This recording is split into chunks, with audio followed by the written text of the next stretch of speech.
A powerful black traveler stops in a small, tight-knit community where racial prejudices simmer just beneath the surface. Suspicious locals and biased officers quickly turn ordinary moments, like sitting in a diner or driving through town, into ordeals without cause.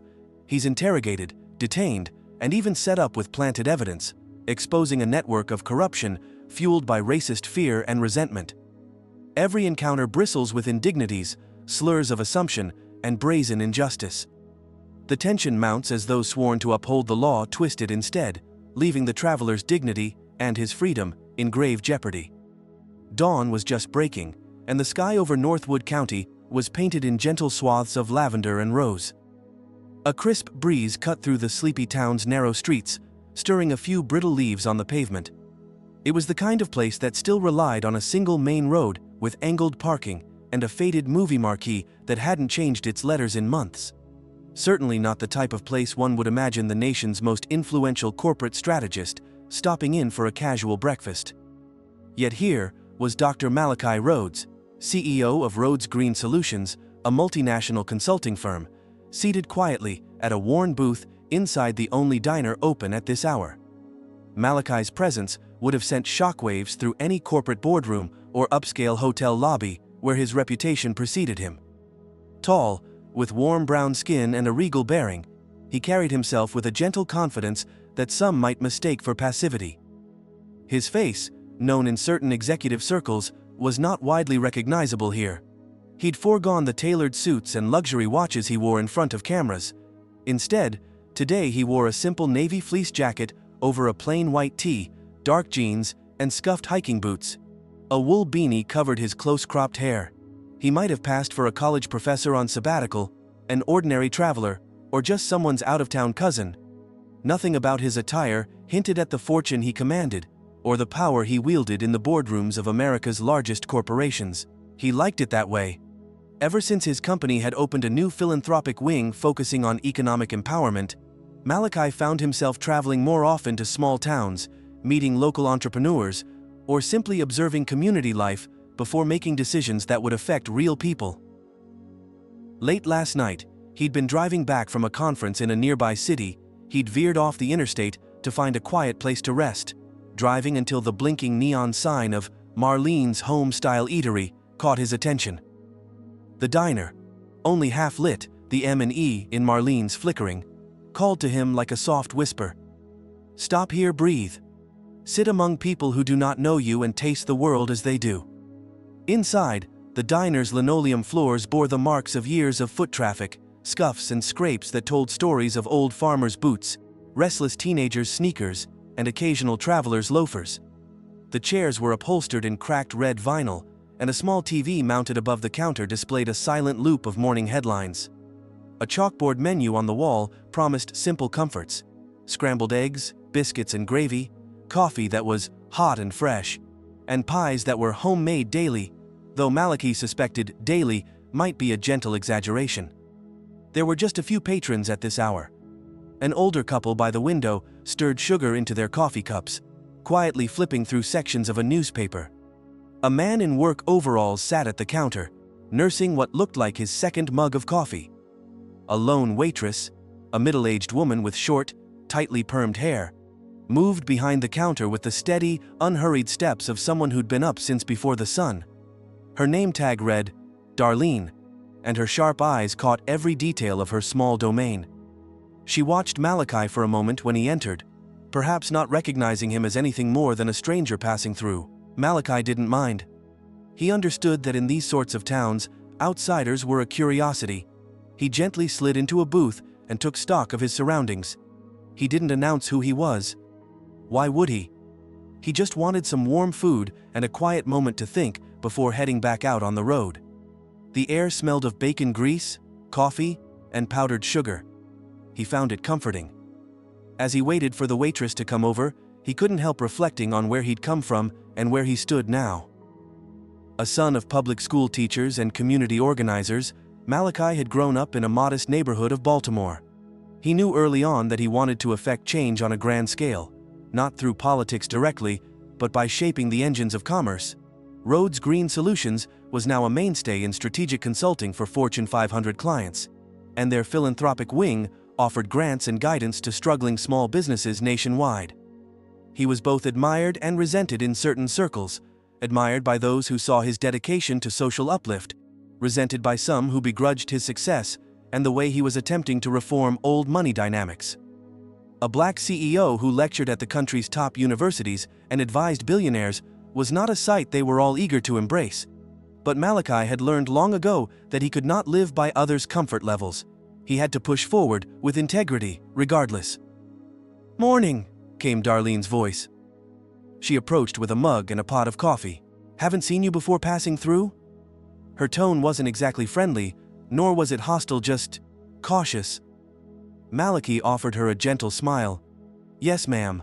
On my way back from a conference, thought I'd stop in for a bite to eat before getting on the road again." She responded, and poured coffee into his cup. "We've got a special on bacon and eggs this morning. Also have fresh biscuits if you want to add one on." "That sounds nice. I'll do eggs over easy, bacon, a biscuit. Maybe some fruit if you have it." He took a small sip of coffee. It was strong and a bit burnt, but he didn't mind. Darlene nodded, jotting the order down. She lingered a moment, examining him. He couldn't quite read her expression.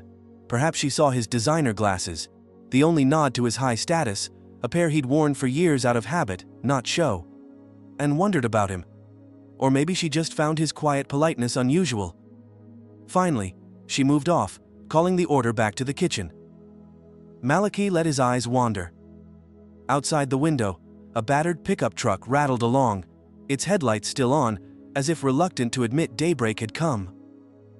The street was mostly empty. A few shops, hardware store, second-hand clothing boutique, a barber with red and white stripes peeling from the pole, lined the main road. This was a world distant from his polished corporate headquarters, yet intimately connected by the threads of the economy. Decisions made in boardrooms affected the price of grain sold in small towns, the interest rates on the loans these local shopkeepers took out, and the wages paid to a waitress like Darlene. A soft buzz from his phone pulled him back. He had a half-dozen new emails, a couple from colleagues in London, another from his COO in New York. He glanced through them quickly, a request for advice on an upcoming merger, questions about a new venture fund that aimed to help minority-owned businesses navigate licensing and patent issues. Before he could type a response, a subtle hush fell over the diner. The front door opened again. A small group of 3 entered. 2 men and a woman, all wearing dark jackets, jeans, and boots. Their clothes were nice enough, not tattered, but they carried themselves with a certain edge. The woman had a thick scarf and narrowed eyes, as if scanning the place for something to be wary of. The taller man removed his baseball cap, revealing a buzz cut, and tucked it under his arm. They sat down at a booth on the opposite side of the room. Malachi noticed Darlene approach them with a smile that seemed a shade warmer than the one he'd received. They were greeted like regulars, or at least more familiar faces. He didn't dwell on it. He knew how these small communities could be, cautious of new faces. Still, he couldn't ignore the subtle difference in reception. He stirred his coffee again, thinking. Behind him, the couple reading the newspaper whispered something. The only word he caught was change, as if they were talking about something shifting in town, maybe politics, maybe business. The TV overhead flashed silent footage of a city protest somewhere, a headline scrolling, "Communities demand corporate accountability." It was one of many signs of the times across the country. The conversation about equity, power, and representation was intensifying. The protests, the calls for reform, the stories of successful black leaders like Malachi who had fought their way into positions of influence. These were all part of a shifting landscape. Not everyone welcomed the change, but it was here nonetheless. A clatter of dishes on the counter turned his attention back. Darlene placed his plate in front of him. Eggs, bacon, a biscuit, and a small bowl of orange slices. "Here you go," she said flatly. "Thank you." He offered a kind smile and began to eat. The eggs were a bit runny, the bacon just right, crispy at the edges. He savored it. Meals like this reminded him of simpler times. Home-cooked Sunday breakfasts with his parents, back before life became a blur of acquisitions, board meetings, and keynote speeches. As he ate, he heard a snippet of conversation from the booth with the 3 newcomers. One of the men asked, "So, did they finally sell that old warehouse? The woman replied, "Heard some big city folks are buying up property, might change this place whether we like it or not." There was a note of bitterness in her voice. Malachi, caught by the tone, listened quietly. He had heard variations of that sentiment before, outsiders coming in with their money, their plans, and leaving the local communities feeling swept aside. He understood the resentment. It was part of what he hoped to address through his philanthropic initiatives, helping communities steer their own destinies rather than having change forced upon them. When Darlene circled back to refresh his coffee, he looked up. "This is a nice town," he said politely, hoping to bridge a bit of the gap he felt. "Small, comfortable, reminds me of where I grew up." She blinked, surprised he was speaking more. "Oh, where was that?" "Baltimore," he said. "Well, just outside it. Not a small town by any stretch, but our neighborhood had that tight-knit feel. Everyone knew everyone else." Darlene's expression remained cautious. "You visiting family here?" "No, just passing through. I run a consulting firm." He paused, measuring his words. He rarely felt the need to downplay himself, but here it seemed prudent. He wanted a real connection, not a reaction to his title. "I'm on my way home from a conference, thought I'd try the local breakfast instead of another chain restaurant off the highway." The mention of consulting didn't seem to impress her. If anything, it might have made her more uncertain. He could feel it in the slight tightening of her posture. "Mm-hmm," she said. "Well, hope it's to your liking." "It is," he said warmly, and left it at that. He noticed movement out of the corner of his eye. The tall man from the other booth had stood up and was heading toward the restroom in the back. On his way, the man glanced briefly at Malachi, eyes passing over him as if he were a piece of furniture, until something flickered there. Recognition unlikely. More like a moment's curiosity that settled into a kind of mild suspicion. Malachi felt the weight of the man's gaze. And then it was gone. From the kitchen came the muted hum of a radio. The waitress bustled around, delivering a basket of biscuits to the trio across the room, laughing at some joke one of them told. They shot glances Malachi's way once or twice, as though trying to size him up. Just a traveler, he wanted to say, "I mean you no harm." But he also knew well the undercurrents that sometimes ran through places like this. Being a well-heeled black man, even if not visibly wealthy, could draw a certain kind of attention. Folks who didn't know his story might form their own narratives. Sometimes, that narrative was harmless curiosity. Other times, it brewed into something less welcoming. He returned to his breakfast, taking small bites and letting the flavors settle. For all the reservations the townsfolk seemed to have about him, he harbored no ill will. He'd learned long ago that changing systems required understanding people, and that meant seeing beyond their initial wariness. Malachi's phone buzzed once more. He checked it. A text from his COO, reminding him about a meeting with a manufacturing partner scheduled for tomorrow. He typed back a quick acknowledgement.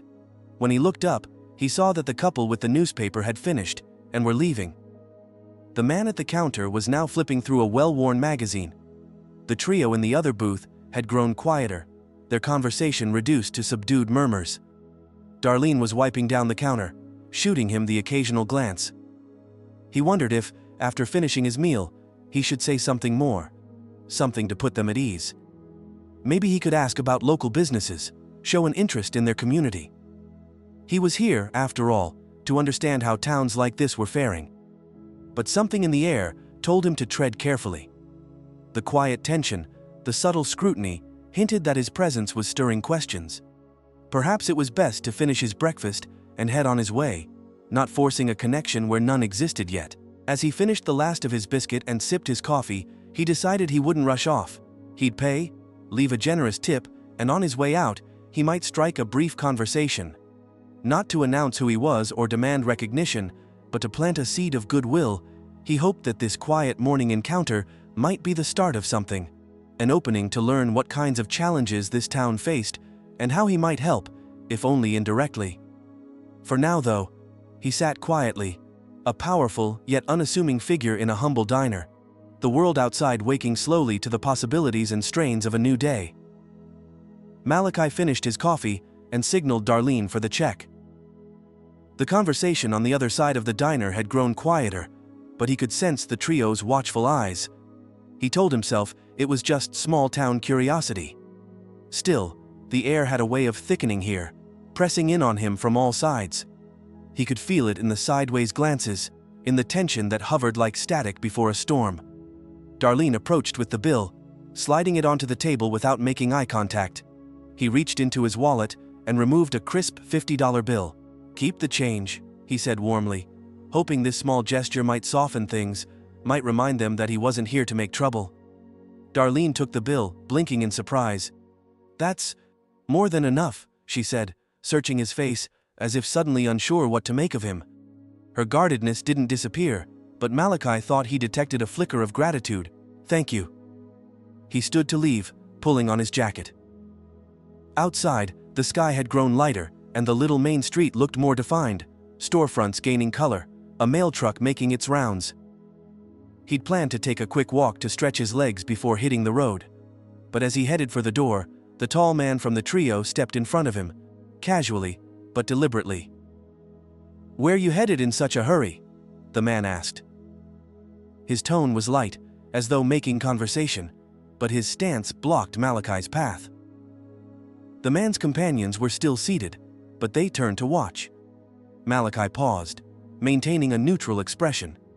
He didn't want to escalate. "Just stretching my legs, I'm traveling back home today. Thought I'd see a bit of your town." The man nodded slowly, eyes narrowed. "Where's home?" he asked, voice dropping slightly. "Baltimore area," Malachi replied evenly. The man let out a soft, "Huh," as if that revealed everything he needed to know. The woman in the booth folded her arms, leaning forward, curiosity mingled with suspicion on her face. "Big city," the man said, his tone tight. He stepped aside, though not far enough to feel entirely welcoming. "A lot of folks from the city been showing up around here lately? Buying land, changing things?" Malachi understood the sentiment, he'd heard variations of it many times. Still, it wasn't his role to justify or explain urban development to a stranger who hadn't even offered his name. He wanted to diffuse the tension. "I understand people feeling protective of their town," he said sincerely. "I'm not here for that, just passing through." The man tilted his head, as though trying to gauge Malachi's sincerity. "Sure," he said, his voice flat. Then he backed away, giving Malachi a narrow corridor to slip through. Outside, the air felt fresher, but not by much. Malachi took a slow breath, adjusting the collar of his jacket. He thought about leaving right away, just climbing into his car and driving off. But something kept him there for a moment. A stubborn streak, perhaps. He wanted to believe that stepping into the sunlight, walking the quiet street, might restore his sense of calm. He had nothing to hide.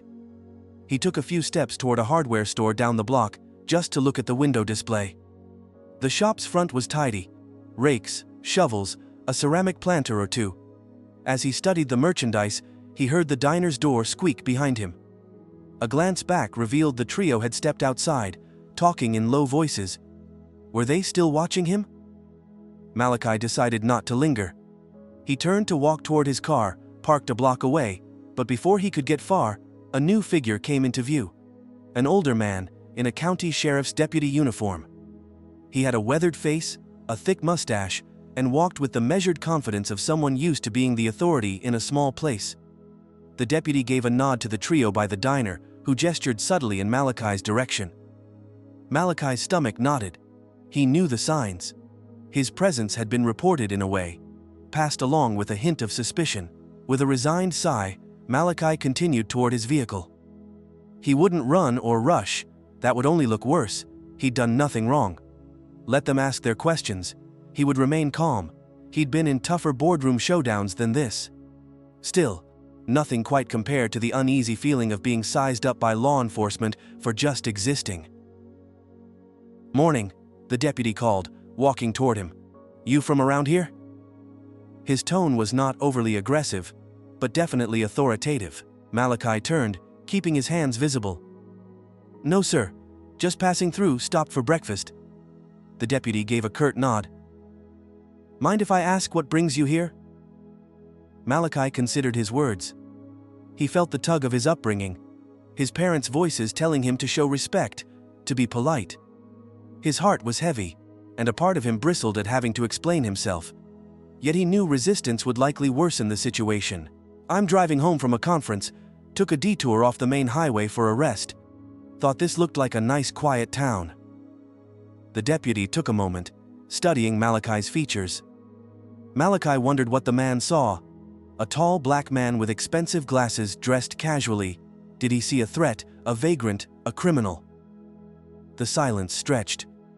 We've had some incidents lately, the deputy said vaguely. Vandalism, suspicious folks coming through. You understand, I have to ask questions. Malachi nodded. He understood. He didn't like it, but he understood. I see. Well, I'm not involved in anything like that. Just finished breakfast at the diner.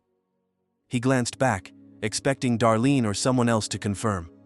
Through the window, he could see her peering out, anxiety etched on her face. She looked away when he caught her eye. The deputy frowned. Do you have an ID on you? Of course, Malachi said quietly. He reached slowly into his jacket pocket, careful to move deliberately. He produced his driver's license and handed it over. The deputy examined it, then looked from the card to Malachi's face, as though confirming the identity of a suspect. And what do you do for work, Mr. Rhodes? The deputy asked, still holding the license. I run a consulting firm, Malachi answered steadily. He tried to project calm, even though a flush of anger pressed at his temples. He'd advised Fortune 500 CEOs, lectured at top universities, donated millions to social causes. Here he was, treated like a suspect for standing on a public sidewalk. He kept his voice level. Rhodes Green Solutions.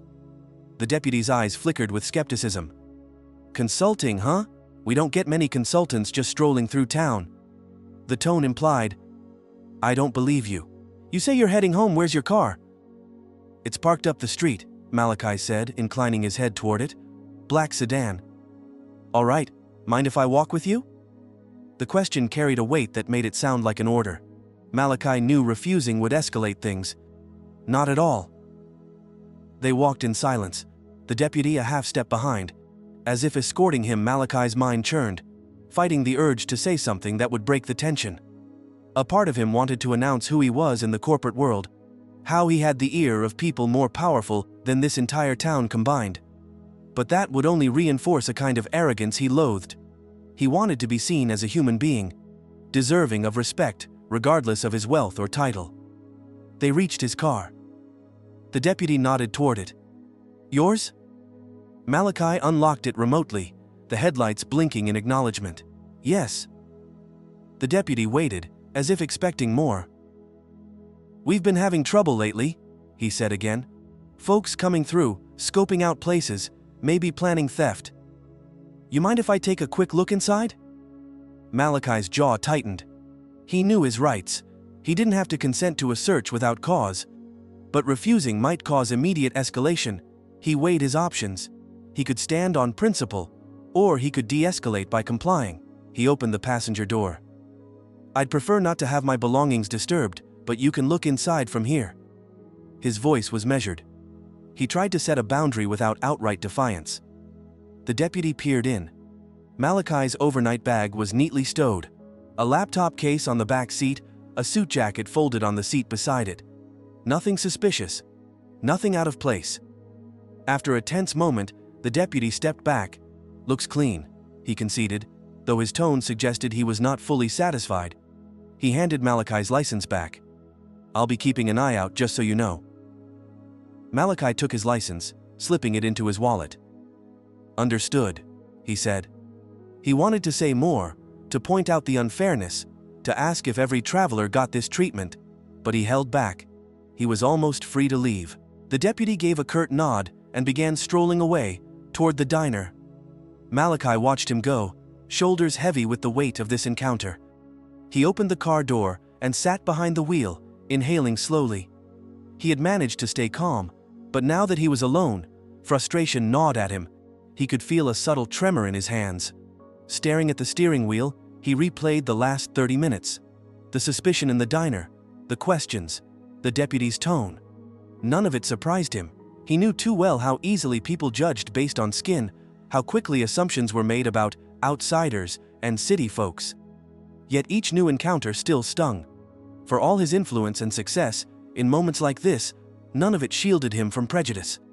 He thought about his philanthropic initiatives, the grants he'd given to help revitalize small businesses in struggling towns. Would this town ever guess he'd come here not as a threat, but as someone who believed these places could thrive with the right investments and support? Probably not. They saw a stranger and pegged him as trouble. It was disheartening, and he felt anger flare inside him. But what good would anger do now? He pulled out his phone and scanned his emails again, trying to refocus. He had deadlines, proposals to review, a call later that afternoon with a community development group in another state. He'd channel his frustration into that work. After a moment, he slipped the phone away and started the engine. The hum of the motor felt reassuring. As he pulled onto the street, he caught sight of the deputy talking to the three individuals from the diner, their heads bent close together. The deputy pointed toward Malachi's departing car, as if delivering a summary of his findings. Malachi doubted there would be an apology. He drove slowly, passing the hardware store, the barber, the old movie marquee, and then took a turn onto the main road out of town. The small shops receded into the rearview mirror. With every mile he put between himself and that diner, he tried to release the tension that clung to him. Easier said than done. Moments like these left scars, even if invisible, small nicks to the soul that piled up over time. He imagined telling this story to a friend or colleague. Some would say, "That's just how some places are," or, "At least it didn't get worse." Those responses never sat well with him. Complacency in the face of bias was part of the problem. He respected that rural communities worried about change and outsiders, but he couldn't excuse the assumptions made about him. He deserved the same courtesy and presumption of innocence as any other traveler stopping for breakfast. Ahead, the interstate ramp curved onto a stretch of highway that would carry him back to familiar territory.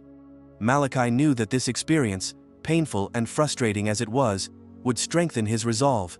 He'd use it to fuel the programs he supported, the ones that trained local police in community relations, that helped small-town leaders see the value of diversity and inclusion, that funded scholarships for young people who might one day return to their hometowns and lead them more open-mindedly than their predecessors had.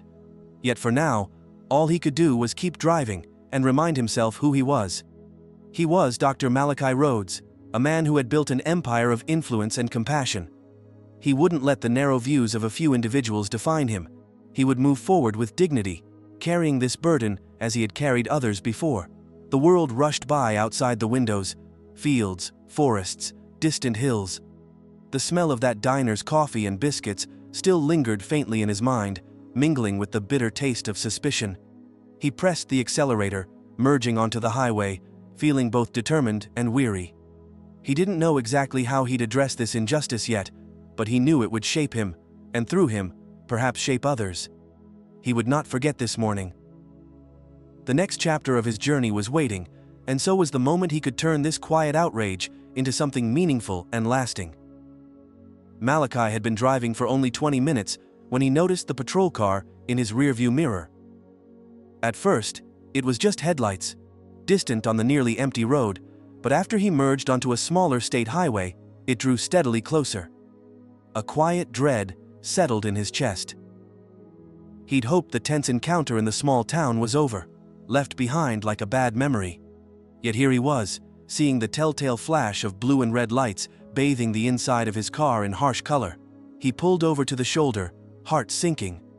The morning sun had climbed higher now, illuminating a stretch of farmland on either side of the asphalt. He took a steadying breath, turned off the engine, and waited. The lingering bitterness from the diner encounter rose again, now mixed with a sharper edge of fear. Maybe this was a misunderstanding, but after what he'd endured earlier, he doubted it. A sharp knock on the window made him jump. He rolled it down slowly. Standing there was the same deputy who had questioned him before, along with another officer he hadn't seen. Officer Daniels. According to the badge, Daniels was younger, with a stern jawline and mirrored sunglasses that reflected Malachi's tense expression back at him.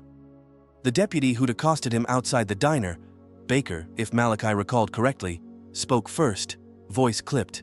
"Step out of the vehicle, please." Malachi's pulse hammered. "May I ask why, officer?"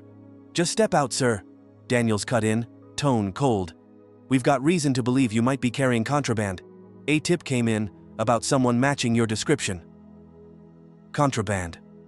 The accusation stunned him. He knew his car was clean.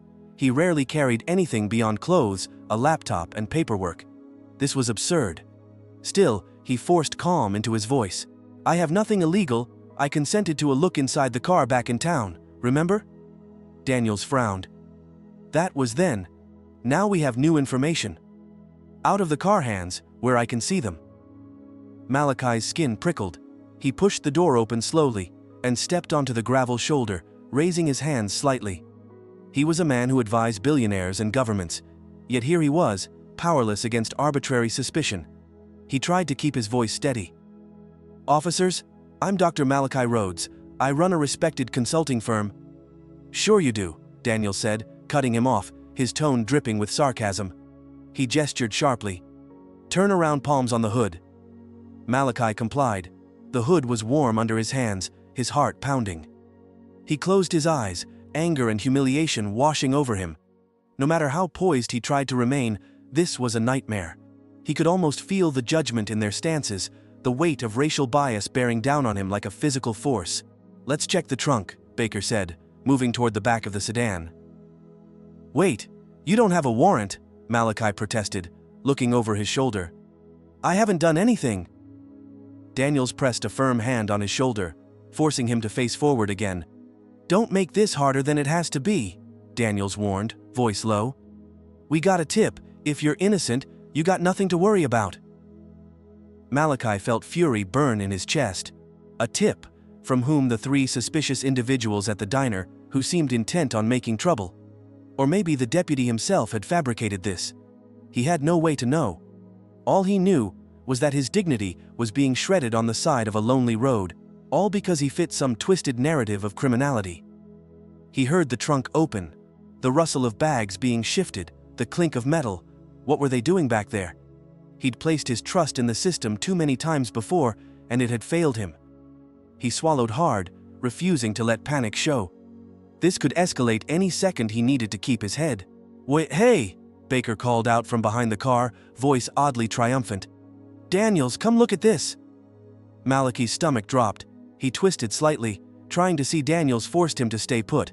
Then both officers hovered at the trunk, muttering. Seconds stretched like hours. Finally, Daniels returned, and Malachi saw something in his hand.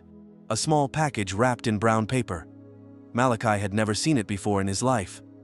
Found this stashed under the spare tire, Daniels said, holding it out like a trophy. Care to explain? Malachi's heart lurched. I've never seen that before. That's not mine. Daniels snorted. Sure it isn't. Look, I don't know how that got there, Malachi insisted, voice rising despite his effort to remain calm. I have no reason to carry anything illegal. Check my credentials. Call my office.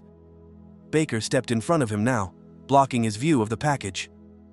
Seems like we have enough to bring you in, he said, voice smug. Suspicion of possession with intent. Intent? Malachi repeated, incredulous.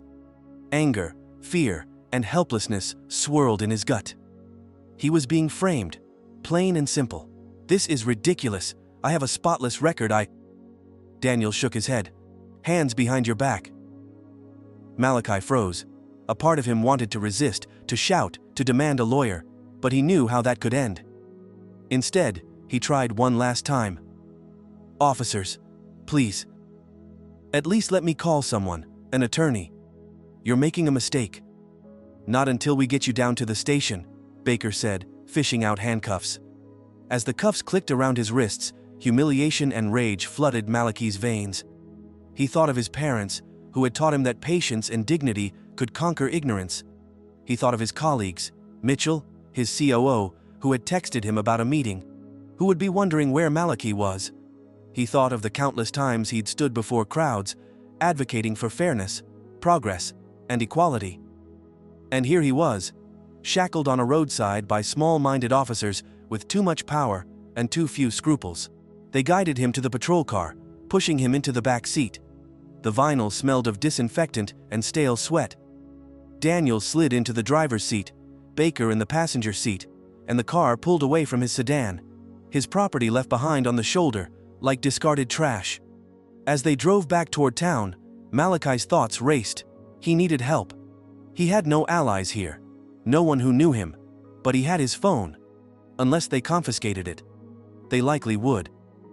He forced himself to stay calm and think strategically. If they booked him, he'd get one call. Right. He could contact Mitchell, or maybe an attorney he knew in the nearest major city. The patrol car entered the outskirts of that same small town he'd hoped to leave behind. The streets looked different now. More menacing in their innocence. People on the sidewalks cast curious glances at the patrol car and its occupant. He saw Darlene's diner flicker past. Would she believe he'd done something wrong, or would she suspect the truth, that he was a victim in this? They pulled up in front of a squat building with peeling paint, a small sheriff's station. The sign out front looked decades old. Inside, the lobby smelled like old coffee and worn carpet. They marched him through the front desk area into a back room lined with metal chairs and a counter stacked high with file folders. Daniels placed the package on the counter in front of a bored-looking clerk. "Found this in the suspect's trunk," he announced, voice loud and self-important. "Suspect?" Malachi repeated. "I haven't even been charged." Baker gave him a shove toward a chair. "Sit down." Malachi sat, breathing deeply through his nose. He was determined not to let them see him crumble. Soon they'd check his ID again. Maybe they'd realize their mistake, or maybe they knew exactly what they were doing. Minutes passed in tense silence. Another officer emerged, a man with thinning hair and an air of authority. He looked at Daniels and Baker, then at Malachi. "What's this about?" Daniels grinned. "Got a tip about a man fitting his description, possibly carrying contraband, pulled him over, found that package in his trunk." The senior officer frowned slightly. "Anyone verify that tip?" Baker shrugged. "From a local source, reliable, we think." Malachi almost laughed. "Reliable?" Sure, he caught the senior officer's name tag. Sergeant Mitchell. The coincidence stung Mitchell, like his COO and old friend who he often relied on for clear thinking. Maybe this Mitchell could be a voice of reason? Mitchell approached Malachi, studying him. "ID?" Malachi cleared his throat. "It's in my wallet. They took it from me," he said, keeping his tone even. "My name is Dr. Malachi Rhodes. I'm a CEO. I have no idea how that package got in my trunk. I suspect I'm being framed." Mitchell lifted a brow at the mention of CEO. He took the wallet from Baker and opened it. His eyes flicked to the driver's license, then back to Malachi. "You said you run a consulting firm?" "Yes, Rhodes Green Solutions. You can look me up online. I give keynotes at major conferences. I was on my way home from one such event." Malachi kept his gaze steady. "I beg you to verify my credentials before making this worse." The sergeant's expression was cautious, but he didn't dismiss Malachi outright. "Daniels, Baker, take that package to evidence. I'll have a word with the suspect."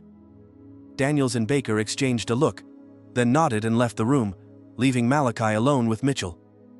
The silence crackled with tension. Mitchell sighed, leaning forward on the counter. "Look, if what you say is true, we'll get this sorted out.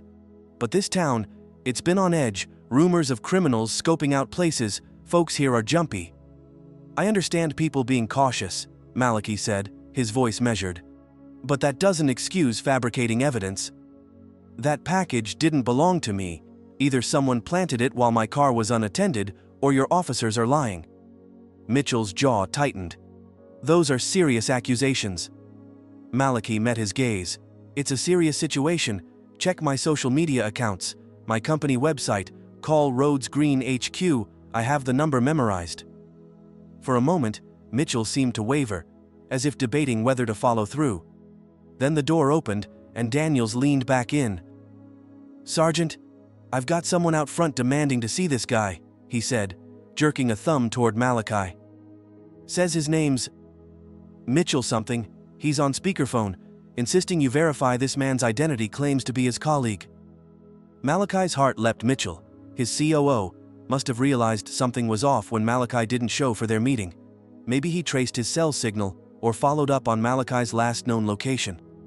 Whatever he'd done, he was here, at least remotely, and that might make all the difference. The sergeant frowned. "You put him on speaker without permission?" Daniels shrugged, but the sergeant waved him off. "Bring the call here." Within moments, Daniels returned with a portable speakerphone and set it on the counter. A voice crackled through. Familiar. Urgent. "Malachi, Malachi, are you there? This is Mitchell Weathers. What's going on?" Malachi leaned forward, relief flooding him. "Mitchell, I'm here. They arrested me. There's something planted in my car." Weathers' voice sharpened. "Sergeant, I don't know what your officers told you, but Dr. Rhodes is a respected figure. He's advised major corporations, invested millions in community development. If you check any public record, you'll see he's no criminal. I've already contacted attorneys and the state police. They're expecting a call from you shortly to confirm what's going on." A flicker of uncertainty passed over Sergeant Mitchell's face. The local officer clearly hadn't expected outside scrutiny so quickly. The mention of state police and attorneys raised the stakes. Daniels scowled, arms folded. Malachi felt a surge of hope. Yet the danger was not over. He was still cuffed, still at their mercy. "Sergeant," he said, his voice calm but firm, "you can resolve this by investigating properly. If you don't, you risk a scandal that could bring serious consequences." The tension in the room was thick enough to taste. Mitchell drummed his fingers on the counter. He seemed torn between loyalty to his officers and the realization that he might be caught in a hornet's nest. Outside in the hallway, Malachi heard muffled voices. Maybe Baker talking to someone else, maybe more officers arriving. "Fine," Mitchell said finally. "I'll make some calls, Daniels. Watch him." He grabbed the phone speaker and left the room, footsteps echoing. Malachi closed his eyes briefly, steadying himself. This was progress. He had leverage now, an ally on the line who could verify his identity. But he also knew how these situations could turn. If the officers doubled down, tried to silence him, or if the system closed ranks, things could get worse. Yet, he sensed a shift. Mitchell, torn but rational, might be the key. Daniel stood guard, jaw tight, hand hovering near his holster, as if Malachi might suddenly transform into a threat. Malachi said nothing, meeting Daniel's mirrored sunglasses with quiet resolve. Let the officer think what he wanted. Malachi had done enough pleading. Now he would wait, let his reputation and connections do some talking. The seconds dragged. Malachi's wrists ached from the cuffs. He wondered how they planned to justify this if it went public. A high-profile CEO humiliated and arrested on flimsy grounds. It would be a PR nightmare.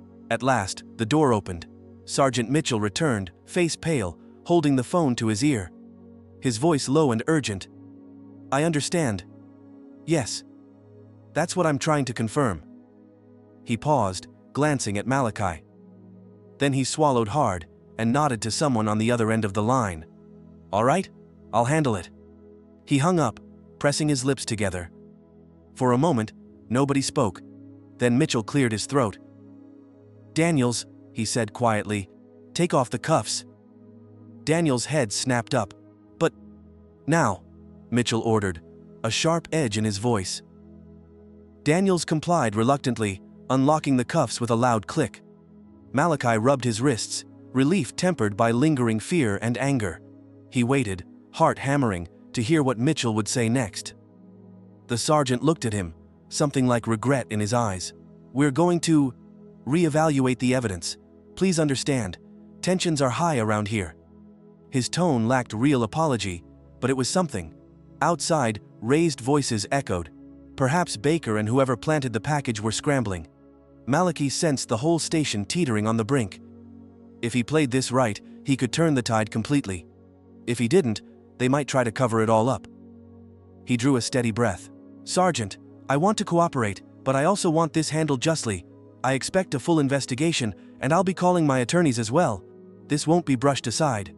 Mitchell nodded stiffly. "We'll see to it. I just need more time." Time was exactly what Malachi intended to control. He could feel the climax approaching. He had allies on the outside, a rising sense of outrage inside himself, and a shaky system before him. Any moment now, something would give. And when it did, he was determined to stand his ground and ensure that the truth, not prejudice, shaped what came next. Malachi stood, wrists smarting where the cuffs had been too tight. Sergeant Mitchell hovered a few steps away, arms folded, looking as though he regretted stepping into this storm. Daniels lingered near the door, his posture rigid, jaw clenched, a guard dog unsure whether to stand down or bare its teeth. Outside in the hallway, muffled voices rose and fell.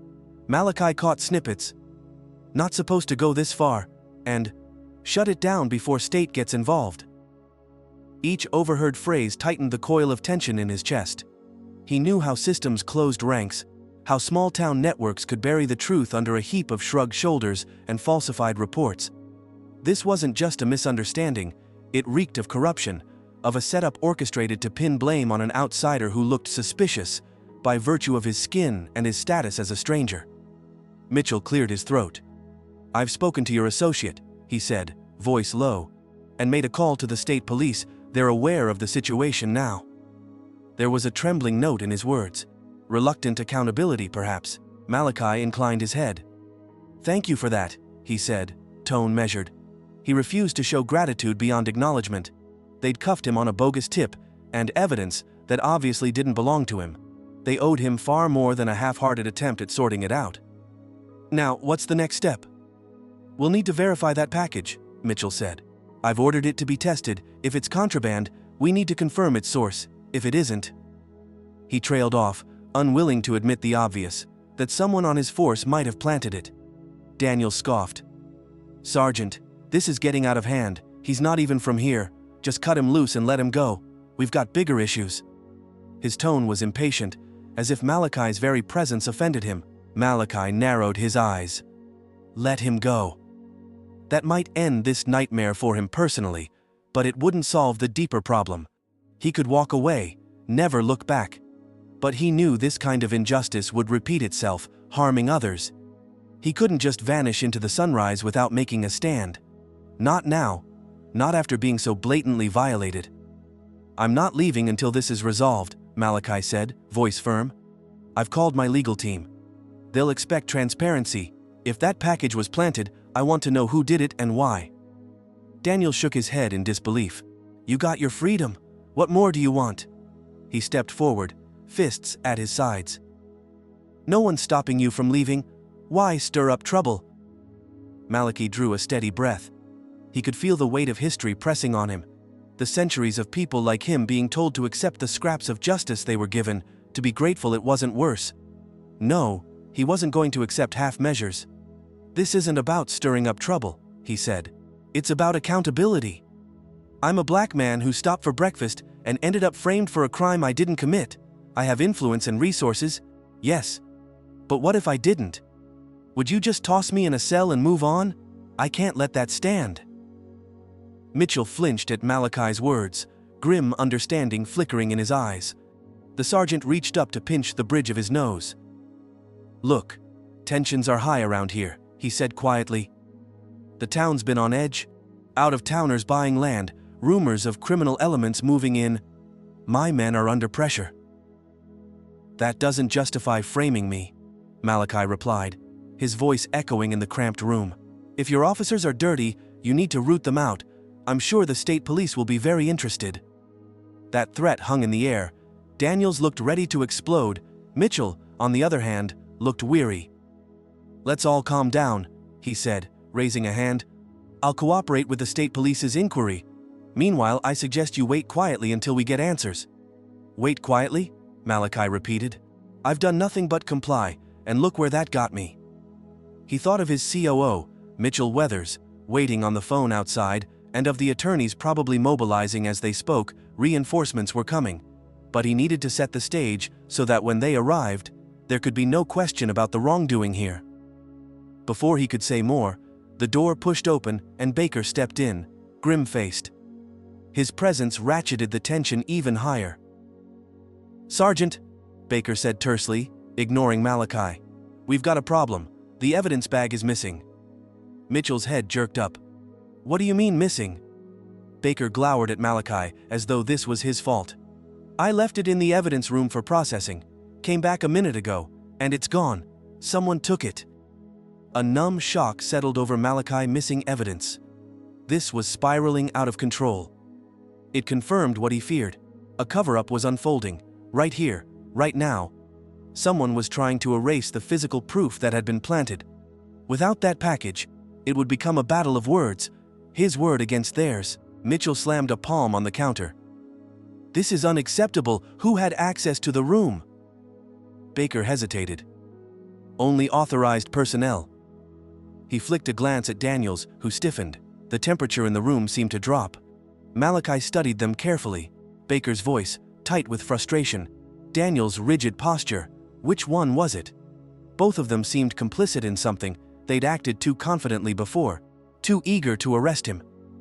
Now the key piece of evidence vanished. It was all too convenient. Daniels cleared his throat. "I'll go look around," he said hastily, making for the door. "Hold it." Mitchell's voice cracked, like a whip. Daniels froze. "I'm not letting anyone leave this station until we figure out what happened. Baker, lock the front door. No one in or out." Malachi's heart pounded. Now the walls were closing in for everyone. He recognized a power struggle unfolding. Mitchell was trying to regain control, while Baker and Daniels seemed caught off guard. The tension soared. He needed to leverage this moment.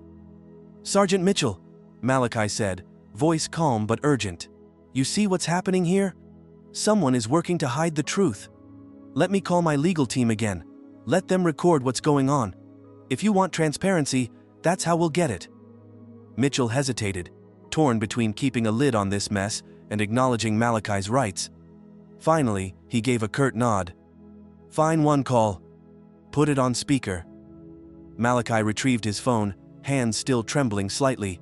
He dialed his COO's number. "First." Weathers answered immediately, worry etched in his voice. "Malachi, what's happening?" "Listen carefully," Malachi said, projecting calm. "I'm at the local sheriff's station. Evidence that was allegedly planted in my car has gone missing. The sergeant is here. We need our legal team on the line now. Put them on speaker and be ready to record every word." He held the phone out so everyone could hear. Weathers responded, "Understood, I'm patching in our attorneys." Moments later, a crisp female voice came through. "Dr. Rhodes, this is attorney Elaine Hopkins. I'm on the line. I've started a secure recording." Malachi felt a surge of relief. He had a witness now, someone outside the small-town bubble. He leveled his gaze at Mitchell. "Sergeant, can you confirm the evidence disappeared?" Mitchell's face darkened. He looked at Daniels and Baker, then back at Malachi. "Yes, it seems the package we took from your trunk is missing." Hopkins spoke, voice firm. "Sergeant, I trust you understand the gravity of this situation. Dr. Rhodes has been unlawfully detained, and now the only piece of alleged incriminating evidence has vanished. We will cooperate fully with state authorities, but I must advise you that any further obstruction could result in serious legal consequences for your department." Daniels clenched his jaw. Silent. Baker looked like he wanted to punch a wall. Malachi could almost smell their panic. Good. They needed to feel the pressure they'd been trying to exert on him, turned back upon them. He might still be in this cramped, hostile room, but he had allies now, a spotlight shining on their every move. Mitchell cleared his throat. "I understand, Ms. Hopkins," he said. "We're trying to resolve this internally. I've already contacted the state police. They'll arrive shortly to oversee the investigation." State police. That would tip the scales. Malachi felt his resolve harden. Soon, neutral, or at least better trained, officers would be here. He couldn't let the locals misplace blame again. He had to keep pressure on them to come clean. "Sergeant," Malachi said softly, "I believe someone in your department planted that evidence. I also believe they took it to destroy it. If you want to salvage any credibility, you need to identify who's responsible." Mitchell flinched, as though struck. His gaze slid to Daniels, then to Baker. "This is your last warning," he said to both officers. "If either of you knows anything, speak now." Silence tense, heavy silence. Hopkins broke it. "I will be advising Dr. Rhodes to file a formal complaint. The Department of Justice's Civil Rights Division may get involved, Sergeant. This could escalate beyond your jurisdiction." Daniel spun around, anger cracking through his guard. "You're threatening us now," he snarled at the phone. "You come into our town, 'cause all this—" "Enough," Mitchell snapped. He glared at Daniels. "Stand down, officer." Baker shifted on his feet, looking trapped. "Sergeant, we never meant for this to blow up. We just wanted to scare him off. He looked suspicious. We thought maybe he was one of those speculators trying to manipulate land prices or worse." The confession sent a chill through Malachi. So it had been deliberate. They tried to scare him out of town, framing him as a criminal. Rage simmered beneath his calm exterior, but he held it in check. He had to stay composed. This was what he needed, their honesty. "So you planted evidence to justify arresting me?" he asked quietly, voice trembling with controlled fury. Baker looked away, shame flickering on his face, but said nothing more. Mitchell's jaw tightened. "You realize what you've done?" he said to Baker, voice barely above a whisper. "You may have just destroyed your career, Daniels, if you were involved. Same goes for you."